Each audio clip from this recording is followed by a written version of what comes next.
To reset all of the internet settings on Motorola Edge 50 Neo, first we'll need to open our settings.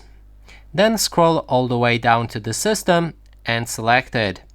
Here you'll be able to find reset options, and now we want to reset both mobile network settings and Bluetooth and Wi-Fi settings. So click on the first one. Here you can optionally erase your eSIMs, but in this case I'm gonna leave it off and reset my mobile network settings. I also need to confirm it right here. Now my internet settings for mobile network have been resetted. Next is reset Bluetooth and Wi-Fi. Here we should keep in mind that our Bluetooth will be resetted as well. That means you will lose all devices that are connected to your Bluetooth. They will be disconnected and you will need to repair them.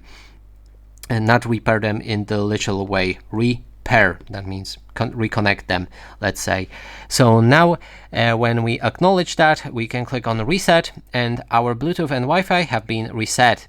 And this should fix any problems with your internet. And that's it for this video. Hope you like it. Please consider subscribing to our channel, leave a like and a comment below.